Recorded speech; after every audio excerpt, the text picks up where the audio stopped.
ዛሬ ማሪ ፊልምን ያመጣንላችሁ ላይክ ያደረጋችሁ ተጋብዙልን።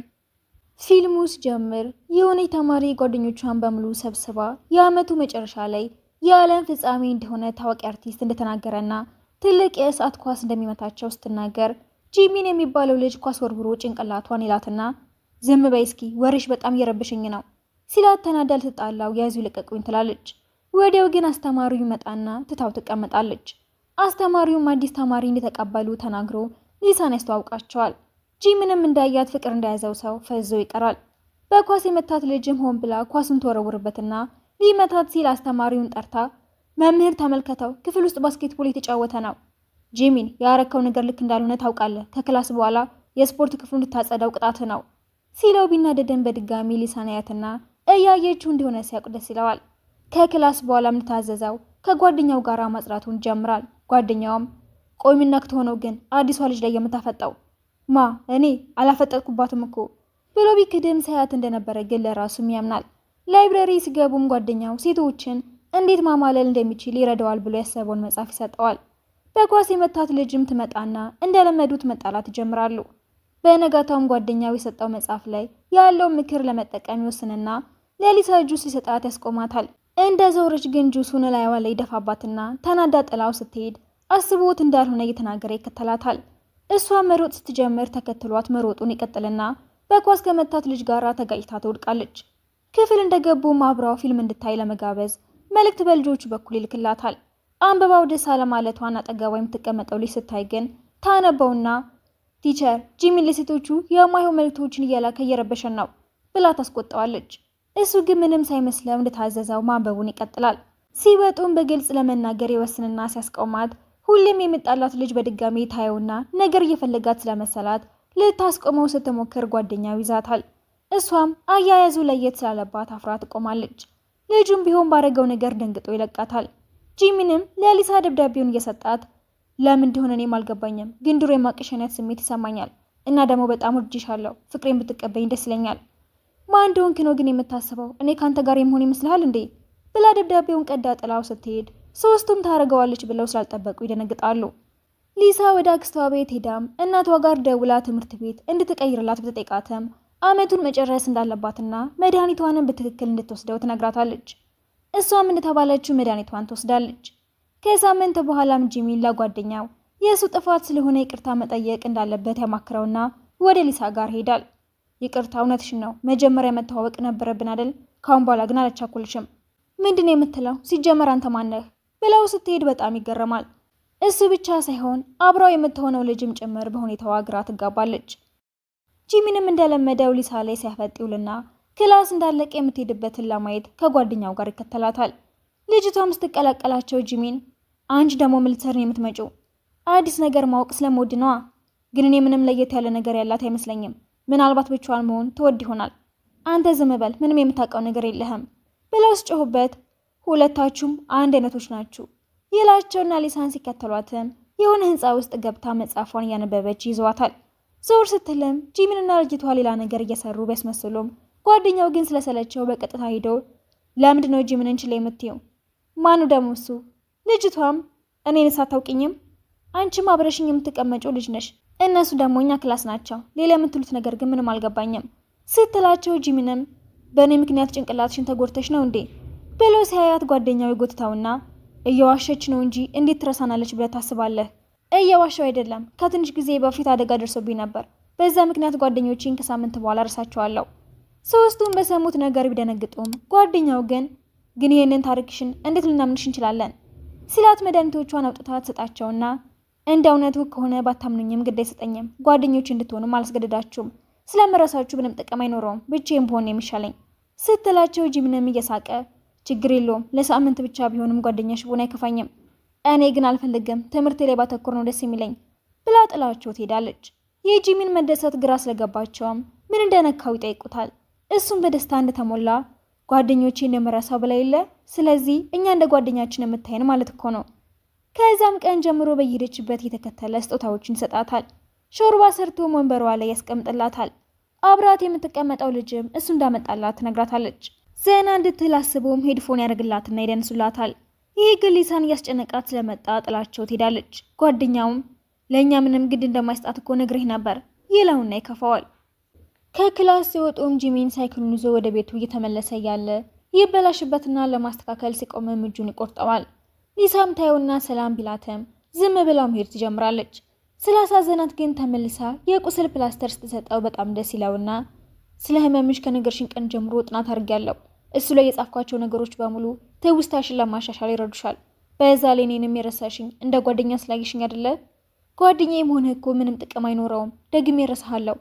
ታዲያ ምን ችግር አለው? እኔም ደግሜ አስታውስሻለሁ ይልና ሳይክሉ ላይ ያሳፍሯት ወደ መጽሐፍ መደብር ይወስዳትና ከዚህ በኋላ በየቀኑ የምታሳልፊውን ነገር በሙሉ መጻፍ ትችያለሽ።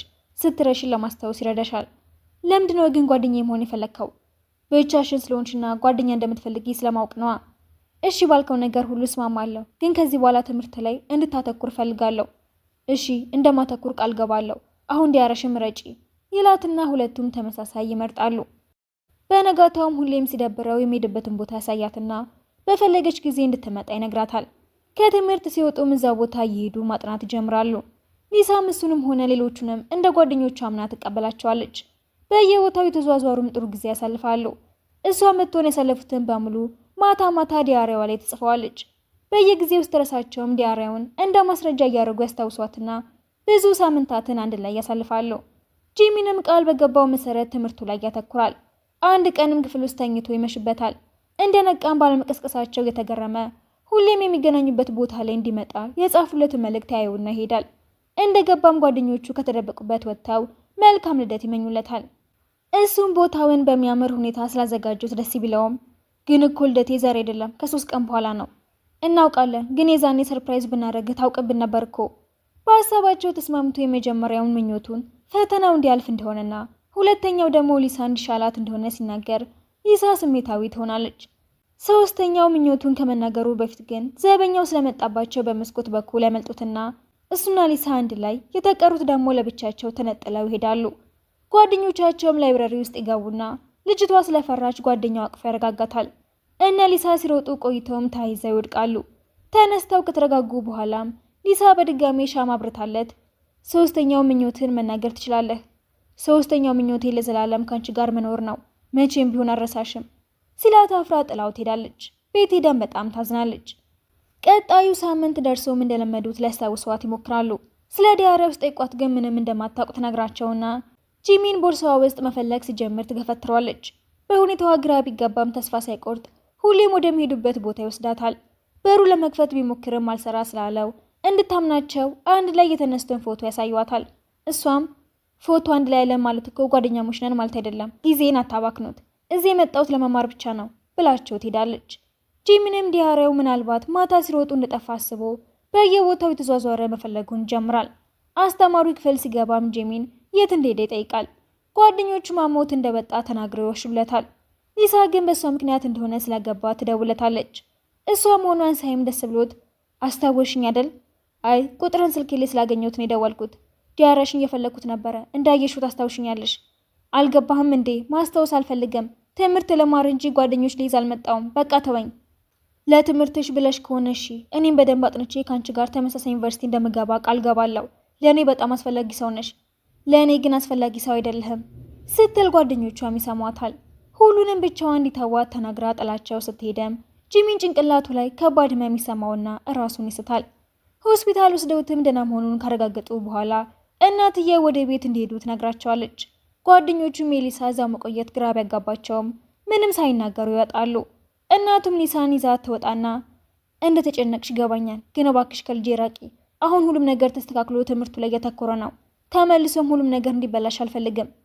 እሺ እንዳልሽኝ ያደርጋለሁ ትልና ወደ ቤቷ ተመልሳ ዲያሪያው ላይ ይቅርታዋን እየጻፈች ወደ ድሮ ትዝታዋ ትመልሳለች። የድሮ ትምህርት ቤቷ ያለችም ከክላስ ተደብቃ ወጥታ የሆነ ክፍል ስትገባ እንደሷ ክላሱን ትታ የወጣች የክላሷን ልጅ ታገኘና ወዲያው ተግባብተው ጓደኛሞች ሆናሉ። እያወሩ ያለም ያወሩበትን ክፍል መስኮት የሆነ ኳስ ሰብሮ ይገባል። ጂሚንም ኳሱን ለመውሰድ ሲገባ ያቸውና ያለ ፍቃድ ከክላስ ወጣችኗ፣ አትጨነቁ፣ ለማንም አልናገርም። ጥሩ እንደዛ ከሆነ እኛ መስኮቱ እንደሰበርከው አንናገርም። በዚህ ተስማምቶም ሊሳ ከአዲሷ ጓደኛዋ ጋራ በጣም የተቀራረበች ጥሩ ጊዜን ማሳለፍ ይጀምራሉ። አንድ ቀንም ልጅቷ ጂሚንን ካየችው ጊዜ ጀምሮ እንደወደደችው ለሊሳ ትነግራታለች። በጣም ደስ ይላል። እንድትቀራረቡ እንደምረዳሽ ቃል ገባለሁ ትላትና ከትምህርት ሲወጡ ሳይክሏ እንደተበላሸ ያስመስሉና ጂሚን ይዟት እንዲሄድ ያደርጋሉ። እቅዳቸው በመሳካቱን በጣም ደስ ይላቸዋል። በነጋታው ምግባቸውን እየበሉ እያለ ጂሚን መጥቶ ይቀላቀላቸውና ሶስቱም ምርጥ ጓደኛሞች ይሆናሉ። ሊሳ ከትውስታዋ ተመልሳ ዲያሪዋን አስቀምጣ ወደ ትምህርት ቤት ለመሄድ ትዘጋጃለች። ስትደርስም እንደለመደችው ጂሚንን እንደማታውቀው ማስመሰሏን ትቀጥላለች። እሱም በሁኔታዋ በጣም ይከፋል። ጓደኛው ግን ሆስፒታል ለሱ ብላ መቆየቷን ስላየ የሆነ ነገር እንዳለ ተጠራጥሮ ስለ እሷ ማጣራት ይጀምራል። በቀጣዩ ቀንም ሊሳ ጋር ሄደው ስለ በሽታሽ ዋሽተሽናል፣ ሲጀመር ከጂሚን የድሮ ትምህርት ቤት ነው የመጣሽው፣ ስለዚህ በደንብ ታውቂዋለሽ ማለት ነው። በዛ ላይ አብራችሁ የነበረችው ልጅስ ማናት ስሏት ማልቀስ ትጀምራለች።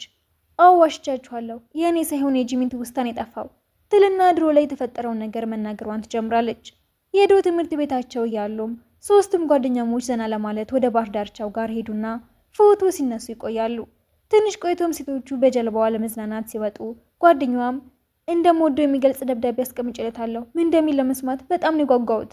በመጨረሻም ልትነግሪ ወሰንሽ ማለት ነው? በጣም ደስ ይላል ትላትና ጂሚንም ደብዳቤውን ያገኘዋል። ልጅቷም እንዳገኘው ስታይ ደስ ብሏት ትቆምና ባላንሷን ስላጣችው ውሃ ውስጥ ትገባለች። ሊሳም ደንግጣ ልትይዛት ብትሞክርም እሷንም ጎትታ ትከታታለች። መዋኘት ስለማይችሉም ሁለቱም ይሰምጣሉ። ጂሚን ውሃ ውስጥ እንደገቡ ሳይም ቶሎ ብሎ ወደ እነሱ ጋር ይሮጥና ውሃ ውስጥ ይገባል። መጀመሪያ ሊሳን ይዘዋት ሲወጣ ልጅቷ የባሰ ወደ ውስጥ ትገባለች። ሊሳን ጀልባው ላይ አድርጓትም ሊመለስ ሲል ጀልባው ጭንቅላቱን ይመታዋል። ህመሙን ችሎም ልጅቷን ለማዳን ወደ ውስጥ ቢገባም ሊያገኛት ግን አልቻለም። ብዙ ደም ስለፈሰሰውም ራሱን ይስታል። ከቀናት በኋላም ጓደኛቸው ሞታ ትገኛለች። እሱም ቢሆን ኮማ ውስጥ ይገባል። የልጅቷ ቤተሰቦችም ሊሳ ምንም ሳትሆን የእነሱ ልጅ በመሞቷ እሷን ጥፋተኛ አድርገው ያዋትና ይወቅሷታል። ከቀናት በኋላም ጂሚን ከኮማው ቢነቃ ምንም ነገር ማስታወስ ሳይችል ይቀራል። እናቱም ብትሆን ሊሳን እባክሽ ከልጄ ራቂ፣ ምንም ነገር እንዲያስታውስ አልፈልግም፣ በቅርቡ ከዚህ ስለምንሄድ አንቺንም ባያይሽ ደስ ይለኛል ትላትና የሚሄዱበት ቀን ሲደርስ ግን ሊሳ ለመጨረሻ ጊዜ ልታየው ፈልጋ ብትከተለውም ሳትደርስባቸው ትቀራለች። ወደ ትምህርት ቤት ስትመለስም የጓደኛዋን ሞት ሁሉም በሷ ምክንያት እንደሆነ ስላሰቡ ያሰቃዩዋታል። በዛ ምክንያት ትምህርቷ ላይ ማተኮር ትቸገርና ትወድቃለች። በዚህ ምክንያት እናቷ አክስቷ ጋር ሄዳ እንድትማርና ሁሉንም ነገር በአዲስ መልኩ እንድትጀምር እንዳላከቻት ስትመጣ ግን ጂሚንን በማየቷ በጣም እንደደነገጠችና እስካሁንም ድረስ እንደማይስታወስ ስለገባት እውነቱ እንዳልተናገረች ትነግራቸዋለች። በቃ በዛ ምክንያት ነው እንድትርቁኝ ብዬ ዋሸኋችሁ፣ ግን እናንተ ተስፋ አልቆረጣችሁብኝም። እኔም ከትንሽ ጊዜ በኋላ ከእናንተ ጋር መሆኑ በጣም ሰላም ስለሰጠኝ ደስ ብሎኝ ነበረ። ጂሚን አብሮኝ መሆን እንደሚፈልግ ሲነግረኝ ግን ትክክለኛ ውሳኔ እንዳልሆነ ስለገባኝ ልርቃችሁ ወሰንኩኝ። አውቃለሁ በጣም መጥፎ ሰው ነኝ፣ ለዛም ነው ብቻዬን መሆን የምፈልገው ብላ ስታለቅስ ጓደኛዋ ስላላስቻላት ታቅፋትና የተፈጠረው በሙሉ እኮ አደጋ ነው፣ የአንቺ ጥፋት አይደለም፣ ራስሽን መውቀስ አያስፈልግሽም። ስለተረዳችሁኝ አመሰግናለሁ፣ ግን ጂሚን ከኔ እንድርቅ በማድረግ እንድትረዱኝ ፈልጋለሁ ስትላቸው ይስማማሉ። በቀጣዩ ቀናትም እንደለመደችው ጂሚንን ትዘጋዋለች። ሊያናግራት ቢፈልግም ጓደኞቹ ካልፈለገችው ሊያስቸግራት እንደማይገባ ነግረው ያስቆሙታል። በተመሳሳይ ሁኔታም ቀናቶች አልፉና የፈተናቸው ቀን ይደርሳል። አራቱም ፈተናቸውን በጥሩ ሁኔታ ይጨርሱትና ወደ የቤታቸው የሚመልሱበት ጊዜ ይመጣል። ውጪ ላይም ጓደኛው ለሴቷ ጓደኛቸው የሆነ ሰባ አበባ ሰጣታይና በጣም ይቀናል።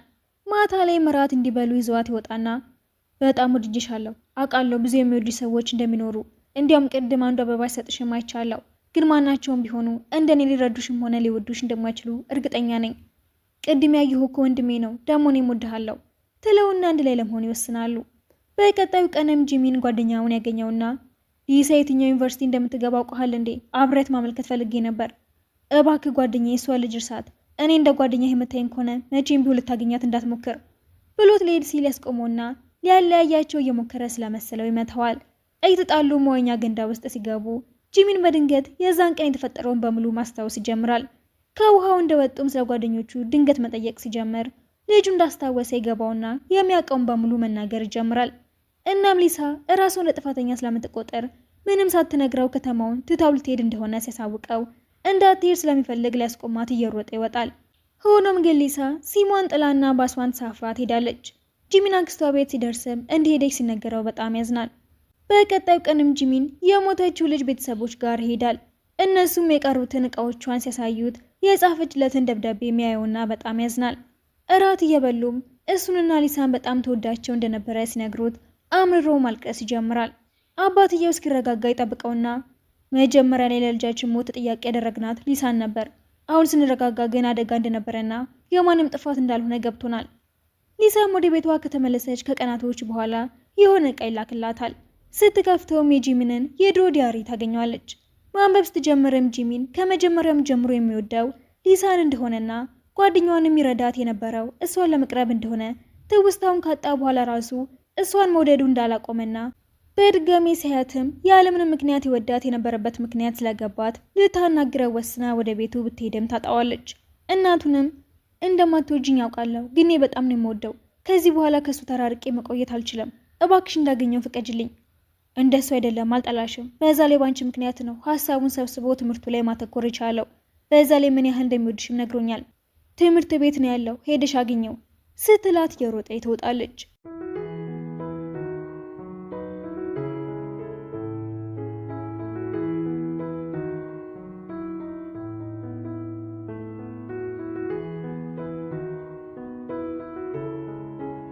ሁሌም የሚገናኙበት ቦታ እንደደረሰችም ጂሚንን ጣራው ላይ ቁጭ ብሎ ታገኘዋለች። እያለቀሰችም በጣም ይቅርታ፣ ብዙ ነገር ነው ዋሸው።